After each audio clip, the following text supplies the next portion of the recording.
Good morning friends, welcome back to my channel Rimpa ব্লগসে তোমাদের সকলকে স্বাগত জানাই। আশা করি তোমরা ভালো আছো, আমিও ভালো আছি। আজকে আবার অনেক দিন পর এলাম তোমাদের মাঝে। তো ঘুম থেকে উঠেই আগে সমস্ত কাজ করে, বাসি কাজ করে খাওয়া দাওয়ার পালা, মানে চা খাওয়া। তো চা করে নিয়েছি আর তোমাদের দাদাভাই চলে গিয়েছে। আর হ্যাঁ, সকালে রান্নাও করে নিয়েছি। আমি ওই ফাঁকে রান্নাটা তোমাদের সঙ্গে শেয়ার করিনি। রান্না বান্না করে নেওয়ার পরে এদিকে ঘর গোছানোর পালা। এটা হচ্ছে সবথেকে বড় কাজ, জানো তো। ছেলে মানুষরা বাড়িতে ঘরে থাকলে ঘরের কাজকর্ম ঠিকমতোভাবে করা যায় না। ওরা বেরিয়ে গেছে, এই মুহূর্তে আমি আমার কাজগুলো শুরু করেছি। যেমন দেখতে পাচ্ছ, খাটটাকে ভালো করে মুছে নিচ্ছি, কারণ আমাদের এখানে প্রচুর ধুলো। আর এটা ঠিক চৈত্র মাসের দিকেই ভিডিওটা করেছিলাম।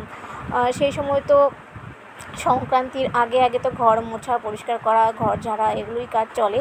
তো যাই হোক, আমার ঘর ঝাড়াটা হয়ে গেছিলো, কিন্তু যতই ঝাড়ি না কেন দুদিন অন্তর ঘর তো ভালো করে পরিষ্কার করতে হয়। আর এগুলো তো প্রতিদিনের কাজ। এই যে ধুলোবালিতে না, এগুলো খুব বাজে অবস্থা হয়ে যায়। এই সবগুলো ভালো করে আমি মুছে নিচ্ছি। আর রাস্তার পাশে বাড়ি, সেহেতু তো প্রচুর ধুলো হয়ে যায়। তো এদিকে খাটটাকে করে নিলাম। এখানে দেখো ওই কাঁচগুলো পরিষ্কার করে নিচ্ছি, কারণ কাঁচগুলো খোলা হয়ে থাকলে বাজে লাগে দেখতে। তো যেহেতু অনেক দিন পর ভিডিওটা করছি, তো আমার খুব ইচ্ছে ছিল আমি ভিডিওটা দেবো। ছোট একটা জিনিস আনতে যাব আজকে, তো সেটা তোমাদের পরেই দেখতে পারবে। তো এদিকে দেখো, সকালে কিন্তু আমি বাসি কাজের সময় কিন্তু ঘর ঝাড় দিয়ে নিয়েছি। তো তবুও ঘর মোছার আগেও আমি আবার ঝাড় দিয়ে নিচ্ছি, কারণ যতই বারবার ঘরে আসা বেরোনো এ সমস্ত কী হয়, ধুলোটা পড়েই যায়। যাই হোক, সেই ঘর ঝেড়ে আবার ভালো করে মুছে নিচ্ছি। আর আমার যেহেতু এই ঘরটাতে একটু মানে জায়গা কম, এখানে ডাইনিং টেবিলটা রয়েছে, তো তাই ওই কোনায় কোনায় একটু মানে খুব অসুবিধে হয়, জায়গাটা একটু ছোট হয়ে গেছে। তো এগুলো কাজ করে নিই, তারপরে তো রয়েছে আরও কাজ করতে। বাজে 12:30, আমার বর চলে গেছে, প্যাকিং করে দিয়েছি। আর কতদিন পর ভিডিও করছি, তাই না? তো যাই হোক, আমি সমস্ত কাজকর্ম সেরে একবারে স্নান করে নিয়েছি, আর এখন পুজোটাও দিয়ে নেব। আর এখন ভালো গরম পড়ে গেছে, তো খুব ফ্যান চলছে আমার। তো চলো পুজোটা দিয়ে নিই, আর তারপর তো খাওয়া দাওয়া আছে। আর আজকে কিছু স্পেশাল আছে, সেটা তোমরা হয়তো থাম্বনেল দেখে বুঝতে পারছো। তো চলো, আজকে সত্যি একটা নিজের খুব আনন্দ হচ্ছে। চলো, পরে দেখা হচ্ছে। আজ দেখো ফুলগুলো তুলেছি অনেকটা সকালেই, কিন্তু ফুলগুলো না এখন বেশ গরমের দিন পড়েছে, তো ফুলগুলো নেতিয়ে নেতিয়ে আসছে। যেমন এই সাদা ফুলগুলো, ধুতুরা ফুলটা কেমন যেন একটা নেতিয়ে নেতিয়ে আসছে, কেমন দেখা যায় যেন, হয়তো তোমরা বুঝতে পারছো না। তো যাই হোক, এদিকে তোমাদের দাদাভাই গতকাল রাতে ঠাকুরকে দেওয়ার জন্য মিষ্টি এনেছিল। ও প্রায়ই এরকম করে, কারণ সকালে সময় হয় না জন্য রাতেই নিয়ে আসে। তো সেটাকে আমি রেখে দিই, পরের দিন পুজো দেওয়া হয়। আর আমি তো পুজো দিচ্ছি, এখন ঘড়িতে বাজে মোটামুটি 12টার মতো। তো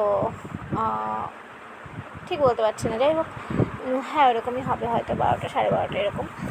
তো এদিকে দেখো আবার ঠাকুরকে প্রসাদ, এই প্রসাদগুলো তোমরা খেয়ে নিও, বন্ধুদের তোমাদের দিয়ে দিলাম। আর এখানে দেখো আমার সোনা ঠাকুর রয়েছে, গোপাল সোনা রয়েছে। তো এখানে এখন আমি বসে পড়েছি খেতে। করলা আলু ভাজা, আর হয়েছে মাছের ঝোল। বলো তো এটা কী মাছ? এটা ফলি মাছ। তো ডাঁটা আলু দিয়ে আমি ফলি মাছ ঝোল করেছি, এটা খেয়ে নিই। তো বাড়ির সমস্ত কাজকর্ম সেরে এবার যাচ্ছে আমার একটা ছোট্ট একটা আশা পূর্ণ করতে। তো চলো যাওয়া যাক। আর বাজারে গিয়ে আমি ভিডিও করব কি আমি ঠিক জানি না।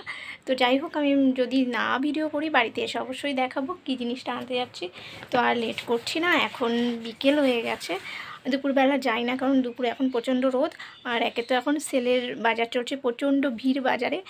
তো এখন যাচ্ছি, চলো দেখতে থাকো।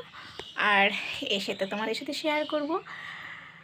আর আজকে জানো, এটা আমি একটা কুর্তি কিনেছিলাম, ভেবেছিলাম পয়লা বৈশাখ উপলক্ষে পরবো, কিন্তু তার আগেই পরেছি, কারণ আমার বর পয়লা বৈশাখ উপলক্ষে একটা ড্রেস দিচ্ছে অটোমেটিকলি। তো তোমাদের সঙ্গে পরে শেয়ার করব। চলো টাটা ফ্রেন্ড। তো আমি বাড়িতে চলে এসেছি, আর এসে দেখছি সন্ধে প্রায় হওয়ার মধ্যেই। তো আমি সন্ধেটাও দিয়ে নিয়েছি। আর বাজারে তো ভিডিও করতেও পারিনি, কি কিনেছি সেটা তোমাদের এখন শেয়ার করব। তো চলো দেখাচ্ছি, আমার ছোট্ট একটা আশা পূর্ণ করেছি, চলো দেখাচ্ছি। এই জিনিসটা এনেছি, এটা আমার বহুদিনের ইচ্ছে, আমি আনবো, বাড়িতে আনবো, ঘরে আনবো। আমার সব সময় যে আমি ইউজ করবো সেটা না, কিন্তু আমার ঘরে থাকলে না আমার একটা মনে আনন্দ যে জিনিস, এই সমস্ত জিনিস তো সবারই প্রয়োজন আর সবার বাড়িতেই রয়েছে, কিন্তু আমার কেন নেই, আমার কেন নেই, আমিও আনবো, এই একটা আশা ছিল। যাই হোক, আমি নিজে কিছু টাকা জমিয়ে আমি নিজে এনেছি। ওটাই আমার কাছে অনেক, কারণ নিজে জমানো টাকা থেকে কিছু আনলে সেটা তোমরা সবাই জানো, মনে একটা খুব আনন্দ লাগে। তো তাই ভাবলাম তোমাদের সঙ্গে শেয়ার করি, এটা আমার একটা ছোট্ট আশা পূর্ণ হলো। তো আস্তে আস্তে আমি যেগুলো মনের চিন্তা ভাবনা রেখেছি, আমি জানি না কবে পূরণ করব, তবে আমি আশা রাখছি আমি আস্তে আস্তে সব জিনিস নিজে একটু একটু করে তৈরি করব। তো এটাই আমার বলার ছিল এবং তোমাদের সঙ্গে শেয়ার করার ছিল। যদি ভিডিওটা ভালো লেগে থাকে তোমরা লাইক কমেন্ট শেয়ার করে দিও, আর আমার পাশে সবাই থেকো। আর তোমাদের এই ছোট্ট একটু কমেন্টগুলোতে আমার ভীষণ ভালো লাগবে দেখতে, এবং আমি সেগুলো রিপ্লাই দেবো। তো তোমরা কমেন্টগুলো করে যেও।